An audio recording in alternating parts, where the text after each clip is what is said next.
and welcome to Big Deal. Now, Competition Commission of India has changed the way India does deals, and the recent amendments that have been proposed, yet to be notified, are set to bring about some meaningful changes in mergers and acquisitions as well as the dominance antitrust landscape of India. Let me welcome on the show the Competition Commission Chairperson, Ashok Kumar Gupta, to discuss the changes that are proposed and also its impact. Welcome to CNBC-TV18, Mr. Gupta. And to begin with, now this has been a big talking point. As an overarching theme of the changes made, how do you see the changes that have been proposed, which expands the scope of investigation for the Competition Commission of India? And also, corporate India, Mr. Gupta, is worried about the seizure as well as the raids powers that have been vested in the DG.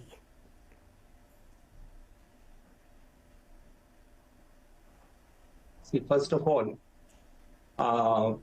let me thank you, Nisha, for inviting me to the show.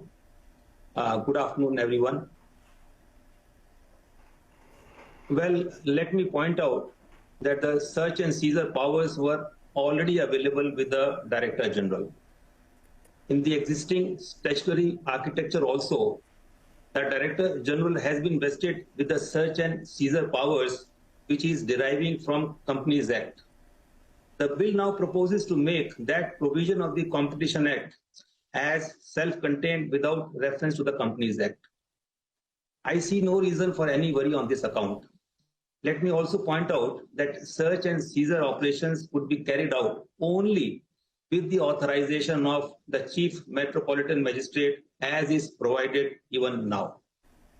All right, so that's a fair amount of clarity, and thanks for allaying those fears. But I'm sure the guidelines that come out once the passage of the bill is done would be clearly stating where corporate India lies and what are the powers that are vested in the DG. Now, one very significant proposal that I now want to come to in the bill is for the reduction of the overall time. Now, this has been the big ask. Limit for approval of M&As from 210 days with the stop clock to 150 days. In fact, the amendment also obligates CCI to form the prima facie opinion within the 20 days period of the receipt of the notice. So all these are positives. Now, can post-amendment the industry expect a faster clearance now with these changes on the deals? And is CCI geared up? My bigger question to you, Mr. Gupta, is does CCI have the manpower capacity to take up this challenge of faster approvals?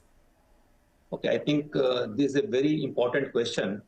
First of all, let me explain the rationale of M&A's regulations. Yes. M&As bring business synergies and are vital for achieving efficiency by scaling up operations. It can also enable companies to have global footprints. So it has always been the endeavor of CCI to give quick approval so as to facilitate inorganic growth of businesses. Nevertheless, experience across the globe shows that some mergers may change market structures and distort level playing field. This may, over a period of time, result in unfair pricing and poor quality of goods and services. This may require correction at the stage of merger itself. The introduction of Green Channel for automatic approval of combinations in August 19 has further cemented the trust-based system of CCI. It is the first of its kind system in the world wherein the transactions get automatically approved at the time of filing. Today, nearly 30% of the filings are under Green Channel, which demonstrates the success of the initiative. CCI has always facilitated quick approval of M&As. Right. The average number of days to approve M&As has already come down to 17 working days only, primarily because we trust the information filed by parties. Since the timelines have been compressed, we will continue this trust-based regime with an underlying assumption that parties would reciprocate by providing full and true disclosures in a timely manner. At the same time, making of false statement or suppressing information will now attract aggravated penalties as proposed in the bill, apart from other consequences. Yes. So I'm glad you mentioned penalties, and we'll come to that in a bit once you have clarified the several changes. But Mr. Gupta, I must say that I've spoken to several experts working on with CCI closely, and they said that, you know, these kind of timelines may lead to more invalidation of the filings and lead to refilings, or else may also lead to lapse into approvals. So that is the viewpoint that I'm getting, but we'll have to see how it really manifests. Now, another important aspect which also expands the gamut of CCI's approach and scope is the bill proposing the introduction of deal value threshold, Mr. Gupta, of 2,000 crore rupees, which is very small. As an additional criteria, you've put this for notifying the M&As to CCI for approval, and if the target has significant business operations in India. Now, what was the gap under the extant regime of thresholds under asset turnover, which you think this one is seeking to fill, now this expanded scope of deal value? And is it also aimed at the tech digital sector, especially the killer acquisitions that we are seeing? US has spoken a lot about it in the antitrust regime. And this big tech killer acquisition, is it specifically for that? And how will this really work? Nisha, let me at the outset clarify that the division is sector agnostic and not specifically directed at acquisitions taking place in digital ecosystem. However, in new age markets, factors such as users, data, growth, and network effect have become means of gaining significant market position. It means valuation is dependent on these factors and not on assets or turnover. Therefore, entities operating a successful business model in new age economy command significant valuation with insignificant assets and turnover. Presently, jurisdiction of CCI is limited to M&A transactions that meet the asset turnover threshold specified in the law. So some transactions which may cause competition concern may not get captured in the existing framework. Thus, a regulatory gap was observed in the regime, which necessitated introduction of an additional notification criteria such as deal value. Germany and Austria, through legislative changes, have introduced new transaction value thresholds into their merger control regimes. US already had it. That's right. So killer acquisition has been a big talking point there as well, and we'll wait to see that. But Mr. Gupta, what about the local nexus? How do you define local nexus? There is a lot of ambiguity regarding that. If you can give some clarity on that. See, this is the crux of this particular provision, and we have to define it very, very carefully. Not all deals valuing 2,000 crores or more need to be notified to the CCI.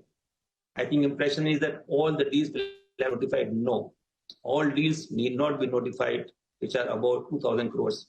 Hence the importance of local nexus criteria. I'll compare it with something like de minimis. It is meant to exclude M&A transactions where the target exclusively operates abroad or has limited business operations in India.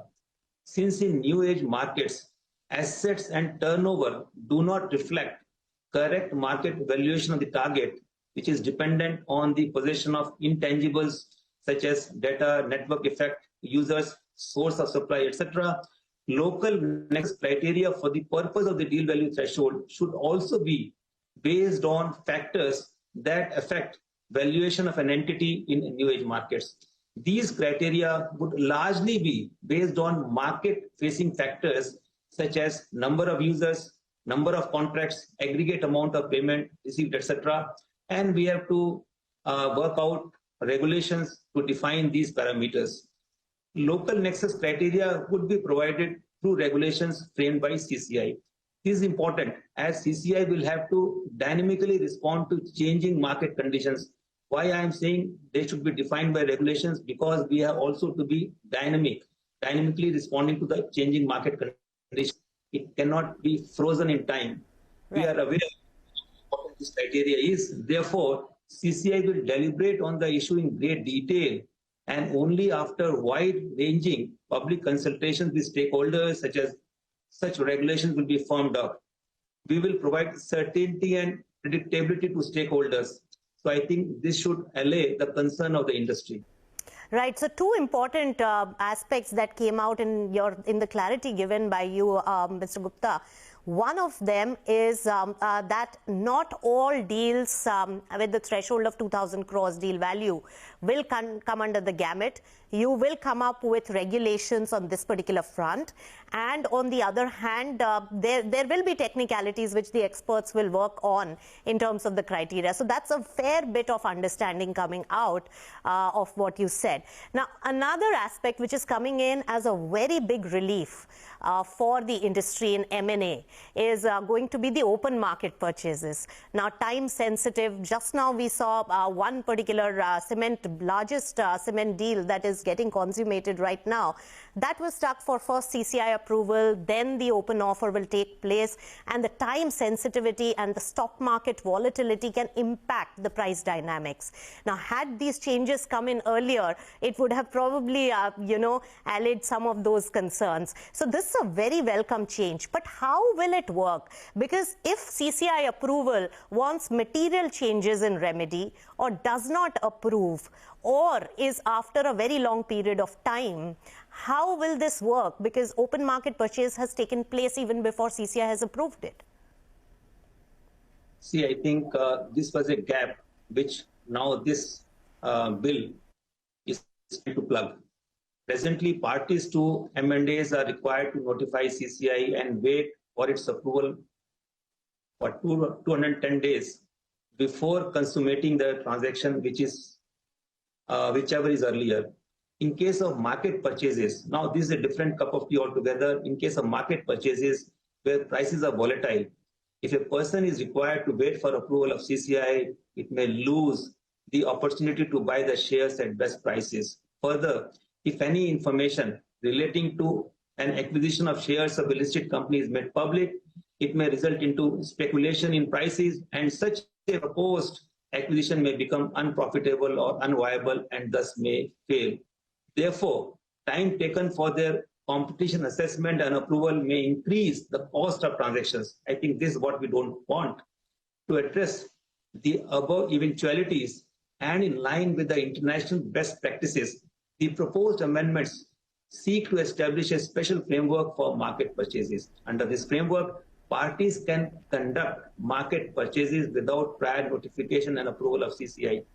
However, I think this is very important. However, subsequently, they would be required to notify CCI within the specified time and shall not exercise, I think we can concentrate on this, they shall not exercise any ownership or beneficial rights or interest in such shares till its approval. So standstill obligation to that extent still remains intact. Yes. Does the proposed reform balances the need of standstill requirement and compelling element of time sensitivity, as you mentioned, in market purchases?